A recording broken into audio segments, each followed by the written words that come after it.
बिस्मिल्लाहिर्रहमानिर्रहीम। मुहतरम वालिदैन, हमारी जो बेटियां हैं जब बड़ी होती हैं तो इनको मुख्तलिफ़ कॉलेजेस में और यूनिवर्सिटीज़ में पढ़ना पड़ता है जहाँ पे को एजुकेशन होती है, और यहाँ जब वो तालीम से फ़ारिग होती हैं तो उनको मुख्तलिफ़ ऑफिस में जॉब करना पड़ती है जहाँ पे उनका वास्ता मुख्तलिफ़ मर्दों से पड़ता है। और ऐसे में बाज़ औक़ात वालिदैन और हमारी बेटियों के लिए बड़ी परेशान कुन और अफसोसनाक सूरत पैदा हो जाती है, और बाज़ औक़ात ऐसे पछतावे बन जाते हैं कि जिनका मदावा फिर सारी ज़िंदगी मुमकिन नहीं होता। और अगर हम वालिदैन अपनी बेटियों को 3 बातें सिखा दें यूनिवर्सिटी, कॉलेज और जॉब पे जाने से पहले, तो हम इन पछतावों से बच सकते हैं। अगर बेटा आप खुद ही मेरी बात सुन रही हैं, आप यंग हैं, आप यूनिवर्सिटी जाती हैं, आप जॉब पे जाती हैं, तो अगर आप इन 3 बातों को अडॉप्ट कर लें तो आप इन पछतावों से महफूज रह सकती हैं, बच सकती हैं। तो पहली जो बात आपको बेटा सीखनी है, या मोहतरम वालिदैन आपने अपने बच्चों को सिखानी है, उसको मैं एक हकीकी रियल वाक़े से आपको बताता हूँ। हुआ यूँ कि मेरे एक दोस्त हैं, कोई 20-21 साल उनकी उम्र थी उस वक़्त। तो वो एक ऑफिस में जॉब करते थे और किसी दूसरे ऑफिस में अपनी पेशा वराना ज़रूरत के लिए फ़ोन किया करते थे अक्सर, और उनका फ़ोन जो है वो कोई ख़ातून रिसेप्शनिस्ट जो है वो वसूल किया करती थी। उस ख़ातून का लहजा जो है इतना नरम और मिठास वाला होता था कि वो लड़का जो है वो आहिस्ता आहिस्ता जो है वो एक नरम गोशा उसके दिल में बनना शुरू हो गया।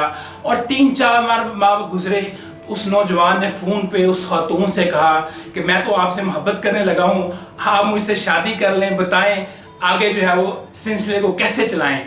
तो उस खातून ने आगे से कहा कि भाईजान मैं तो 4 बच्चों की माँ हूँ और मेरा जो बड़े वाला है वो 7वीं-8वीं में पढ़ता है, तो यूँ ये सिलसिला तो यहाँ पे ख़त्म हो गया, लेकिन ये हमारे लिए एक बड़ा सबक छोड़ गया।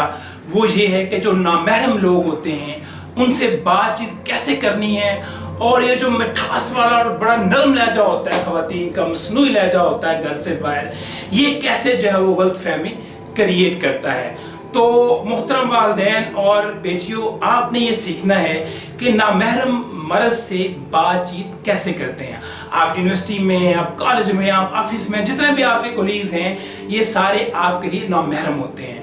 तो इनसे बातचीत करते हुए इस बात का ख्याल रखें कि आपका लहजा जो है वो जज्बात से आरी होना चाहिए, स्पॉट होना चाहिए, और वाज़ के अंदर जो है गुफ्तगू में जो है वो मिठास और नरमी, और बॉडी लैंग्वेज में जो एक मसनूई मिठास और मुस्बतपन हम लेके आते हैं, वो जो है वो हमारी जो है वो उसका हिस्सा नहीं होना चाहिए गुफ्तगू का। और बाज़ का ख़वातीन भी जो है वो मर्दों के मसनूई लहजे से मुतासर होकर गलतफहमी का शिकार हो जाती हैं। एक और रियल वाक़या आपको बताता हूँ कि एक ऑफिस में कुछ अर्से पहले की बात है कि एक खातून जो 6 बच्चों की माँ है, और एक मर्द जो उसका बॉस है वो भी 6-7 बच्चों का बाप है। तो खातून के घर में कोई लगता है उसके ऑफिस, उसके शोहर के साथ उसके ताल्लुकात अच्छे नहीं थे, डांट डपट होती थी, घर के अंदर गालियाँ पड़ती थी। तो बॉस बड़े नरम लहजे में बात करता था। तो यूँ कोई 6 साल के बाद उसने बॉस से कहा कि मैं अपने शोहर से तलाक लेना चाहती हूँ, मुझे आपसे मोहब्बत हो गई, आपसे शादी करना चाहती हूँ। तो बॉस के भी 6 बच्चे थे और खातून के भी 6-7 बच्चे थे। ये सिलसिला भी आगे ना बढ़ सका, दरमियान में 12 बच्चों, 1 दर्जन बच्चों की दीवार है। लेकिन इससे हमें ये पता चला कि बाज़ का जो मर्द भी हैं वो भी हम क्या करते हैं कि बहुत नरम और मसनूई लहजा अख्तियार करते हैं, और ये दोनों क्या होते हैं गलतफहमियों का सबब बनते हैं। तो सीखने की बात क्या है मुहतरम वालिदैन, मैं आपसे भी कहूँगा कि जब आप जो है वो घर से बाहर जाते हैं, शॉपिंग के लिए जाते हैं, बेटियां आपके साथ होती हैं, और उस वक़्त आप भी एक जज्बात से आरी गुफ्तगू करके बच्चों को सिखाया करें कि नामहरम मर्दों से कैसे बातचीत करते हैं। ऐसे ही जब कभी आप फ़ोन रिसीव करते हैं किसी अजनबी के, उस वक्त भी अपने बच्चों को उनके सामने रोल मॉडल पेश किया करें। ये हमारी बदकिस्मती, इसको समझ लें कि हमारी सोसाइटी में मसनूईपन बहुत ज़्यादा है। लोग जो हैं वो दुकान पे शॉपिंग करने जाते हैं तो मसनूई लहजे में बात करते हैं, मसनूई मिठास ले आते हैं। इसी तरह यूनिवर्सिटी, कॉलेज और जॉब पोजीशन पे होता है। तो अगर आपने बचना है किसी परेशानकुन सूरत हाल से फ्यूचर में, तो पहला स्टेप आपने ये लेना है कि आपने नामहरम से बात करते हुए जज्बात से आरी लहजे में बात करनी है। और दूसरी बात जो है आपने सीखनी है वो ये है کہ آپ یونیورسٹی میں ہیں، کالج میں ہیں، آفس میں ہیں، آپ اپنے کولیگ کی طرف سے کبھی بھی کسی قسم کی انڈیویجول انویٹیشن ایکسیپٹ نہیں کریں گے۔ اجتماعی دعوت ہو تو کوئی اور بات ہے، آپ کو کہا جائے کہ آپ میرے ساتھ کھانا کھائیں ہوٹل میں چل کے، میرے ساتھ فلان جگہ پہ چلیں، پارک میں چلیں، آپ نے انڈیویجول جو انویٹیشن ہے وہ کبھی بھی قبول نہیں کرنا، اس کو ریجیکٹ کر دیں۔ اور اس بات سے نہ ڈریں کہ آپ کو لوگ کہیں گے آپ بڑی آکورڈ ہیں، اسٹریٹ فارورڈ اس کو ریجیکٹ کریں۔ اور اس کو ریجیکٹ کرنے کے ساتھ ساتھ کبھی بھی کسی بھی مرد کے ساتھ کسی بھی جگہ پہ، آفس میں، کالج میں، کلاس روم میں کبھی بھی تنہا ہونے کی کوشش نہ کریں۔ میں آپ کو مشورہ دوں گا کہ آپ یونیورسٹی کالج کے لان میں بھی کسی لڑکے کے ساتھ تنہا کھڑی ہونے کی کوشش نہ کریں یا کھڑی نہ ہوں۔